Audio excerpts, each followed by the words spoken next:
Hi అండి, welcome back to my channel. నేను మీకు కల్పనానండి. ఎలా ఉన్నారండి? అందరూ బాగున్నారా? మేమైతే బాగున్నామండి. మీరు అందరూ బాగుండాలని కోరుకుంటున్నాను. ముందుగా వాళ్ళ వీడియోలో అయితే రాగి ఉప్మా చూపించానండి. హెల్త్కి చాలా మంచిది కదా, అందుకని మీరు కూడా ట్రై చేయండి. తప్పకుండా వీడియోని ఎక్కడ స్కిప్ చేయకుండా చూసి మీకు కానీ నచ్చినట్టయితే లైక్ చేయండి, షేర్ చేయండి. ఈ వీడియో ఎలా ఉందనేది నాకు ఖచ్చితంగా కామెంట్ బాక్స్లో తెలియజేయండి. నేను ఇంకో రిక్వెస్ట్ అడుగుతున్నానండి. మీరు ఎక్కడెక్కడి నుంచి చూస్తున్నారో నాకు అసలు తెలియట్లేదండి. మీరు ఏ ఊరు, ఎక్కడ నుంచి చూస్తున్నారు నా వీడియోస్ అనేది తప్పకుండా కామెంట్ రూపంలో తెలియజేయండి. నేను సంతోషపడతాను. నా వీడియోలు ఎక్కడ దాకా వెళ్తున్నాయి అనేది నాకు అర్థమవుతుందండి. సరేనండి, లైక్ చేయడం మర్చిపోబాకండి.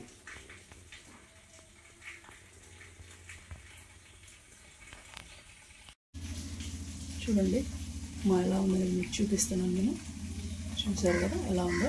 మనం చట్నీలు అలా తీసుకొని తింటే సూపర్గా ఉంటుందండి. చూడండి మనం రాగి పిండి ఉప్మా కోసం స్టవ్ అంటించేసి ఒక గిన్నె అయితే పెట్టేసుకున్నానండి.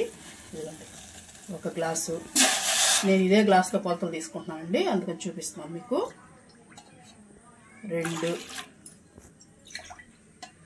3, 4 గ్లాసులు తీసుకున్నానండి. ఇదిగోండి 4 గ్లాసులు తీసుకున్నాను. దీంట్లోనే మనం తగినంత ఉప్పు వేసుకుందాం, ఎందుకంటే నీళ్ళలో కరిగిపోద్దండి. ఇదిగోండి చూడండి మనం తగినంత ఉప్పు వేసుకున్నాను. ఇప్పుడు మనం నీళ్లు తెల్లతా ఉంటే పక్కన పెట్టేసుకొని ప్రాసెస్లోకి వెళ్ళిపోదాం. చూడండి ఒక బాండ్లు అయితే పెట్టేసుకొని ఆయిల్ వేసుకుంటున్నాను. 1 స్పూన్ ఆయిల్ అయితే వేసానండి. 1 స్పూన్ నెయ్యి వేసుకుంటున్నాను నేను. మీకు వద్దనుకుంటే అచ్చం ఆయిల్తోనే చేసుకోండి. 2 స్పూన్లు మొత్తం, అదొక స్పూన్ ఇదొక స్పూన్ వేసానండి. సరేనా, మనం ఆయిల్ హీట్ అవనిద్దాం. ఆయిల్ హీట్ అయిందండి. ఇప్పుడు మనం జీడిపప్పు వేయించేసుకుందాం. జీడిపప్పు కొద్దిగా హీట్ అయిన తర్వాత వేయించేసుకోవాలండి, లేకపోతే మాడిపోతుంది. వేయించి పక్కన పెట్టేసుకోండి. సిమ్లో పెట్టుకొని వేయించుకోండి, జీడిపప్పు తొందరగా వేగిపోతుంది. జీడిపప్పు అయితే వేయించి పక్కన పెట్టేసుకుందాం అండి. ఇప్పుడు మనం ఆవాలు కొద్దిగా, జీలకర్ర కొంచెం, మనం ఉప్మాకి ఏమైతే వేసుకుంటామో అవన్నీ వేసేస్తానండి. 1/2 స్పూన్ పచ్చనిపప్పు, 1/2 స్పూన్ మినపప్పు వేసేసి కొద్దిగా వేగనిద్దాం. పచ్చనిపప్పు కొద్దిగా వేగితే బాగుంటుంది. కొంచెం పచ్చిమిర్చి, ఒక పచ్చిమిర్చి వేసానండి పెద్దది చీల్చేసి. కొద్దిగా అల్లం ముక్కలు సన్నగా తరిగాను. ఇప్పుడు మనకి ఆనియన్ వేసుకున్నది అని ఒక పెద్ద ఆనియన్ చిన్న చిన్న ముక్కలు కట్ చేసాను. కట్ చేసేసి ఎర్రగడ్డలు బాగా వేసుకున్నాం. చూడండి ఆనియన్ కొద్దిగా వేగిందా కదా. ఇప్పుడు కరివేపాకు, టమాటా సన్నగా కట్ చేసుకున్నామండి. ఒక టమాటా, ఇది కూడా మనం బాగా వేపుకునేద్దాం. టమాటా బాగా వేగాలండి, మనకి మెత్తగా అయిపోయేదాకా టమాటా కూడా కుక్ అయిపోతుంది మనకి. రెండు ఒకసారి చూడండి. టమాటాలు వేసిన తర్వాత ఒక ఎండుమిర్చి కొంచెం వేసేసుకున్నాం. ఇప్పుడు మొత్తం బాగా టమాటా మొత్తం వేడేంత వరకు కుక్ చేసుకున్నాం. చూడండి మనకి టమాటా బాగా మగ్గిపోయిందండి. మగ్గిపోయింది కదా. ఇప్పుడు మనం దీంట్లో 1 గ్లాసు రవ్వ అయితే నేను తీసుకున్నానండి, ఉప్మా రవ్వ వేసేసి బాగా మనం వేపుకున్నాం. సిమ్లోనే పెట్టి వేపుకోండి, కొద్దిగా పచ్చివాసన పోయేంత వరకు రవ్వ వేపుకున్నాం. చూడండి మనకి ఉప్మా రవ్వ బాగా వేగింది. ఇప్పుడు మనం ఇదిగోండి అదే గ్లాస్తో రాగి పిండి తీసుకున్నానండి. రాగి పిండి కూడా మనకి కొంచెం పచ్చివాసన వేదాకా వేపుకోవాలి, అందుకని 2 కలిపేసి మనకి రవ్వ వేగిన తర్వాత వేసుకోండి. తర్వాత 2 కలిపేసి బాగా వేపుకుందామండి పచ్చివాసన పోయేంత వరకు.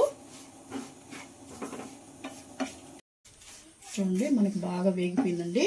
ఇప్పుడు మనం నీళ్లు పక్కన పెట్టేసుకున్నాం కదా, అవి కూడా బాగా తెల్లిపోయి ఇప్పుడు మనం దీంట్లో పోసేసుకున్నాం. మనం ఉప్పు కూడా దీంట్లో వేసేసుకున్నాం కదండి నీళ్ళల్లో, ఇంకా మనకు అవసరం లేదు, ఉప్పు సరిపోతుంది. మనం బాగా కలిపేసుకోవాలి, ఉండలు లేకుండా నీట్గా కలిపేసుకోండి సిమ్లో పెట్టేసి. చూడండి మనకు దగ్గర పడుతుంది కదా. ఇప్పుడు మనం జీడిపప్పు వేసేసుకుందాం. వేసేసుకొని కలిపేసుకోవాలండి. మన రాగి పిండి చాలా హెల్త్కి మంచిది కదండి, ఐరన్, రక్తం పడుతుంది. అందుకని ఇలాగ ఉప్మా చేసుకోండి. మనం మామూలు ఉప్మా ఎలా ఉంటుందో అంతకన్నా టేస్ట్ ఉంటుందండి ఇది. తప్పకుండా మీరు ట్రై చేయండి. ఇప్పుడు మనకి ఉప్మా అనేది చూడండి మనకి ప్యాన్ కంటుకోకుండా వచ్చేయాలండి, అప్పుడు మనకి రెడీ అయిపోయినట్టు. చూసారు కదా. ఇప్పుడు మనకి స్టవ్ ఆఫ్ చేసేసుకున్నాం. స్టవ్ ఆఫ్ చేసేసుకొని సర్వింగ్ చేసేసుకున్నాం. చూడండి మనం ఇలా తీసేసుకొని ఇలా మనం గార్నిష్ చేసి పెట్టుకున్నానండి నేను, చూసారు కదా. ఇలా వేసేసుకుందాం ఒక బౌల్లో.